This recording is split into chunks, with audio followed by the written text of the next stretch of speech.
नमस्कार दोस्तों, स्वागत है एक बार फिर से आप सभी का आपके अपने चैनल हनुमान सेवा परिवार में। आशा करते हैं कि प्रभु श्री हनुमान जी और परम पूज्य गुरुदेव बाबा नीप करौरी महाराज जी आप सभी भक्तों पर असीम कृपा सदैव बनाए रखें।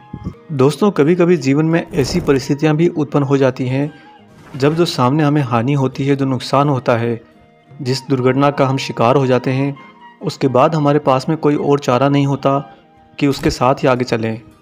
ऐसी परिस्थिति के अंदर मनुष्य स्वाभाविक है कि बहुत ज़्यादा घबराया रहता है, बहुत ज़्यादा चिंतित भी रहता है। एक तरह से यह वही बात हुई कि जंगल भी पार करना है, परंतु शेर के साथ में। और वही शेर अगर भूख लगी तो आपको भी खा सकता है।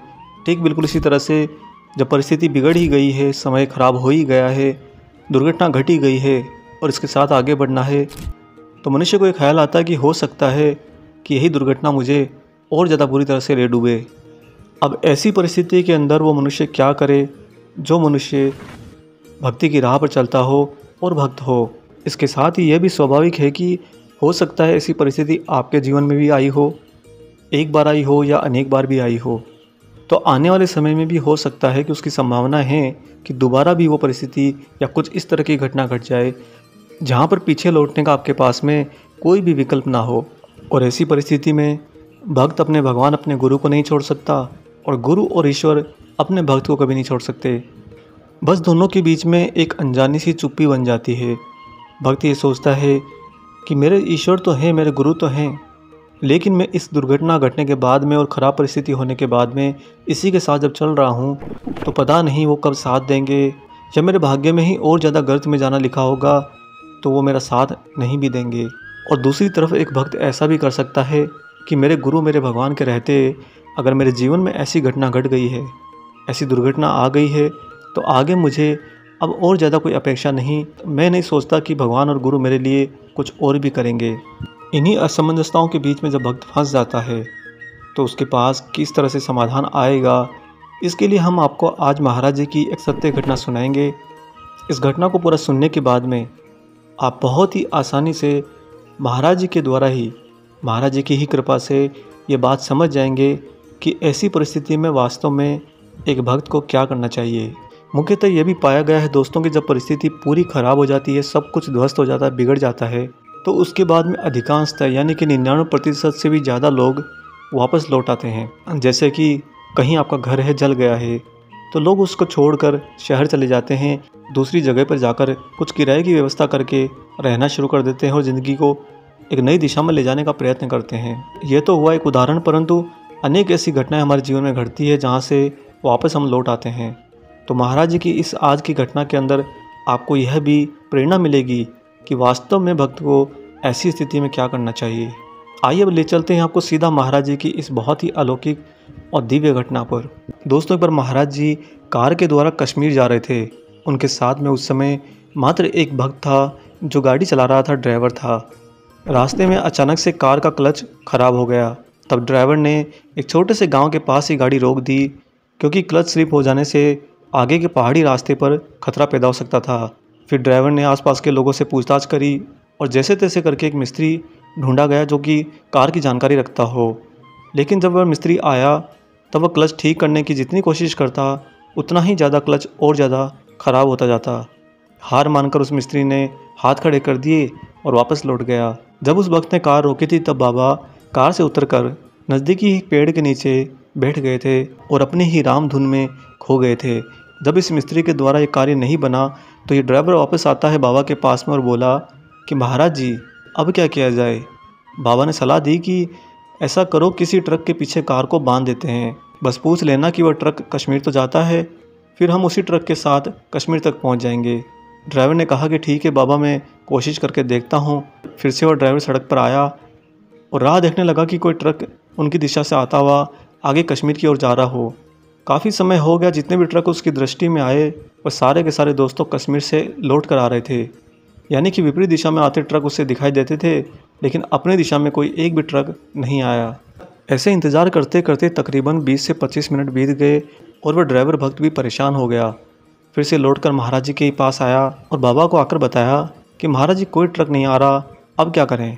उस समय जो कश्मीर की तरफ से ट्रक ड्राइवर होते थे अधिकांशतः ब्राह्मण परिवार के होते थे, अतः महाराज जी ने झुंझलाकर कहा कि ये ब्राह्मण इतने कंजूस हैं कि इतना भी पैसा नहीं खर्च कर सकते कि कोई ट्रक एक कार को खींचने के लिए तैयार हो जाए।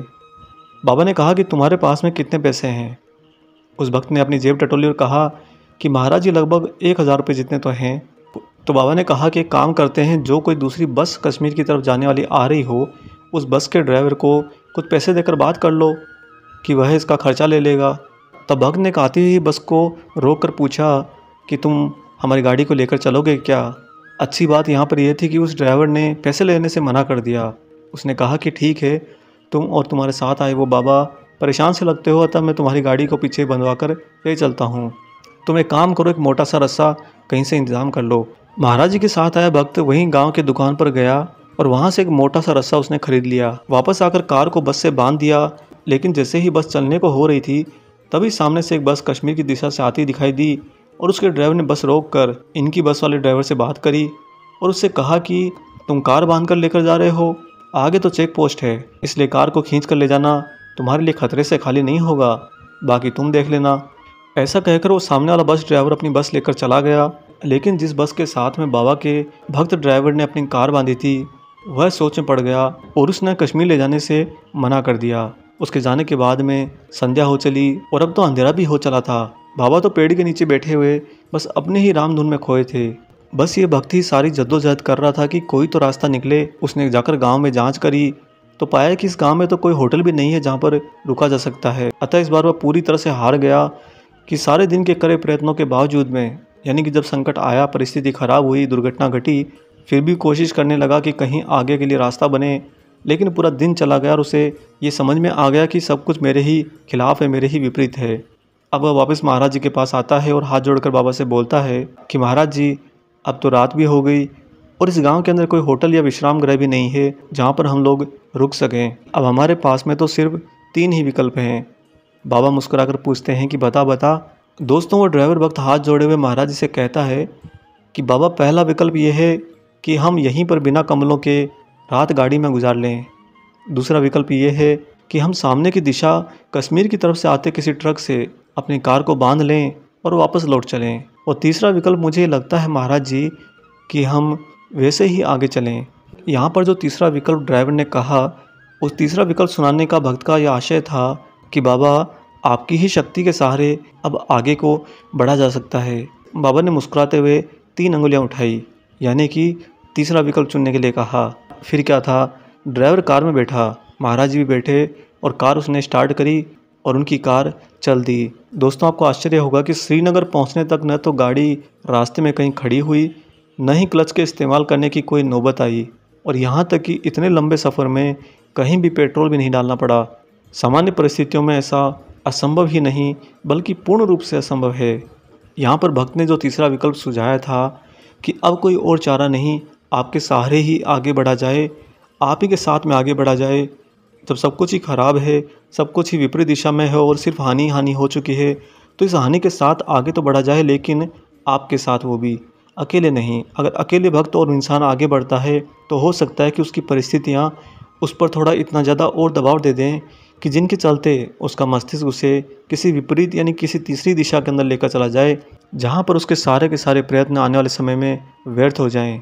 ऐसा ना हो, इसलिए भक्त के पास सबसे उत्तम उपाय होता है कि अगर आप अपनी विपरीत परिस्थिति में और जीवन में आए तूफान के साथ भी आगे बढ़ना चाहते हो, तो उस समय साथ आगे बढ़ने का सबसे मुख्य जो जरिया है वो महाराज जी के साथ ही आगे बढ़िए, प्रभु श्री हनुमान जी के साथ ही आगे बढ़िए। इससे उत्तम उपाय कोई हो ही नहीं सकता। उम्मीद करते हैं महाराज जी की इस घटना से आपको बहुत ही सुंदर प्रेरणा मिली होगी। आशा करते हैं दोस्तों आपको आज का ये वीडियो ज़रूर पसंद आया हो। वीडियो अगर अच्छा लगा है तो जाने से पहले इसे लाइक कर दीजिए और अगर आप चैनल पर नए हैं तो चैनल को सब्सक्राइब भी कर लीजिए। मिलेंगे बहुत जल्दी ही एक और ऐसे ही अलौकिक अंक के साथ। तब तक अपना और अपने माता पिता का संपूर्ण ख्याल रखिए और परम प्रभु श्री राम जी का निरंतर गुणगान करते हुए बाबा हनुमान और बाबा नीम करौरी महाराज जी की निस्वार्थ होकर सेवा करते रहिए। जय सिया राम।